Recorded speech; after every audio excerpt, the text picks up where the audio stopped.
শিকার হয়েছে, আমরা আবার শোষণ বঞ্চনার শিকার হয়েছে, আমরা আবার পায়ে পরাধীনতার শৃঙ্খল পড়েছি, যার ফলে তিনি আবার গর্জে উঠলেন। তিনি আবার দেশ থেকে দেশান্তরে ছুটে চললেন। 23টি বছরের মধ্যে 14টি বছর যৌবনের শ্রেষ্ঠ দিনগুলোকে তিনি কারাগারের অন্ধ প্রকোষ্ঠে কাটিয়ে দিলেন। তারপরে তিনি এই কখনো আপোষ করেননি এবং তাকে যখন পাকিস্তান কারাগারে তাকে কবর খুঁড়ে দেখানো হয়েছে, বলেছে আমাকে হত্যা করতে পারো, আমাকে নিহত করতে পারো, আমাকে নিঃশেষ করতে পারো, কিন্তু আমার লাশটি পৌঁছে দিও আমার বাংলার মানুষের কাছে। এই ছিল তার দেশপ্রেম, এই ছিল তার প্রজ্ঞা, এই ছিল আত্মপ্রত্যয়। কারণ স্বাধীন বাংলাদেশের স্বপ্ন তিনি রেখেছিলেন। তারপর অনেক সংগ্রাম বিপ্লবের পথ বেয়ে সেই নির্মলেন্দু গুণের কবিতার মতো বলতে হয়, শত বছরের শত সংগ্রাম পেরিয়ে অবশেষে রবীন্দ্রনাথের মতো দৃপ্ত পায়ে হেঁটে অতঃপর কবি এসে দাঁড়ালেন জনতার মঞ্চে। তখন পলকে দারুণ ঝলকে পরিতে উঠিল জল, হৃদয়ে লাগিল দোলা, জনসমুদ্রে জাগিল জোয়ার, সকল দুয়ার খোলা।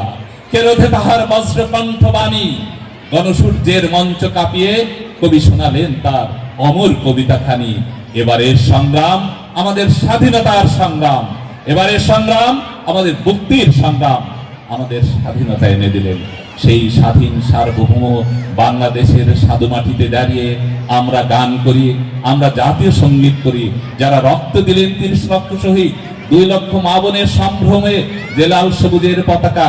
এই জন্যই আমাদের ডিজি স্যার এত ক্ষোভে বিক্ষোভে কষ্টে বলেছেন, কারণ জাতীয় সঙ্গীত যখন বাঁচবে, যে যেখানে আছে সেখানে স্ট্যাচু হয়ে দাঁড়াতে হবে।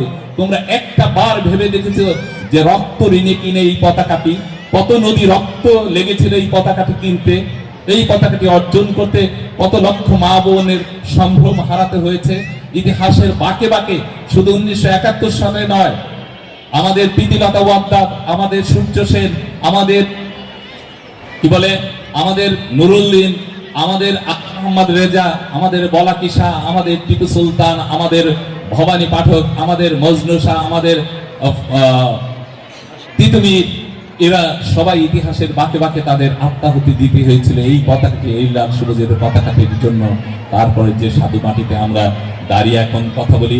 সৈয়দ শামসুল হক বলেন, জন্মেছে এই বাংলায়, আমি বাংলার কথা বলি, এই বাংলার আলপথ দিয়ে 1000 বছর চলি, চলি পলিমটি কোমলে আমার চরণ চিহ্ন ফেলে, 1300 নদী শোভায় আমাকে কোথা হতে তুমি এলে।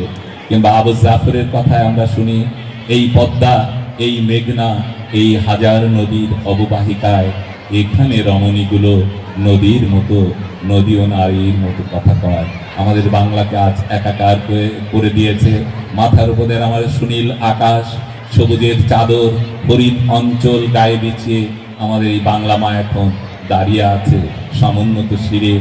আজ আমরা প্রযুক্তি শাসিত সভ্যতার এমন একটি জায়গায় দাঁড়িয়ে আছি। প্রতিদিন প্রযুক্তি সদম্ভে বদলে দিচ্ছে বিশ্বের অনুকণাটি পর্যন্ত। প্রতি মুহূর্তে বদলে যাচ্ছে বিশ্ব প্রকৃতির চরিত্র। এই পরিবর্তন প্রসূত বিশ্বের সাথে তাল মিলিয়ে তাল মেলাতে চলার নাম হচ্ছে মেলবন্ধন।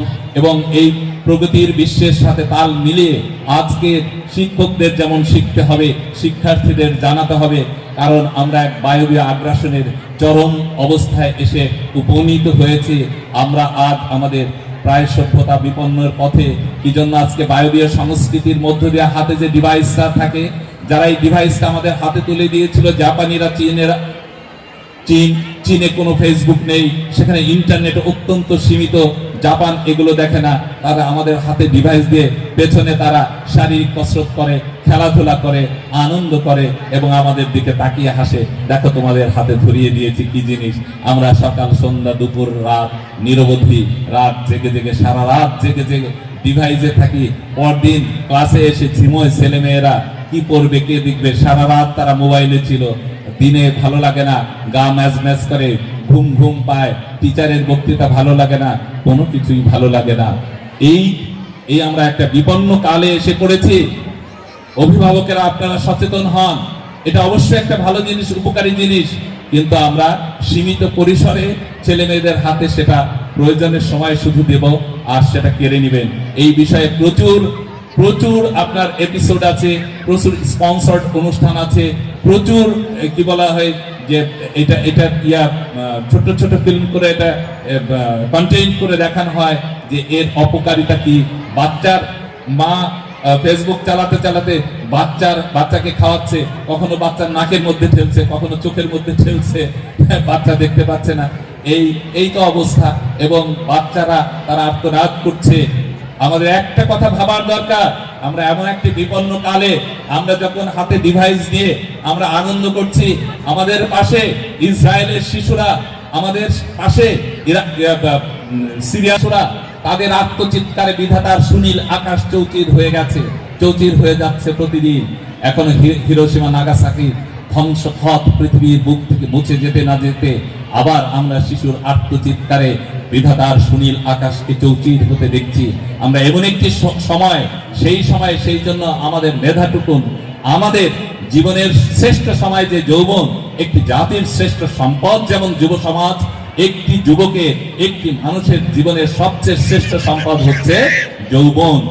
সেই যৌবনের মধ্য গগনে এখন তোমরা যারা পৌঁছেছ, তাদের জীবনটাকে ফলবান করতে হবে। জন্মের ঋণ মৃত্যুতে শোধ নয়, জীবনের ঋণ এই জীবনেই শোধতে হবে। এই জীবনের ঋণ জীবনেই শোধতে হবে।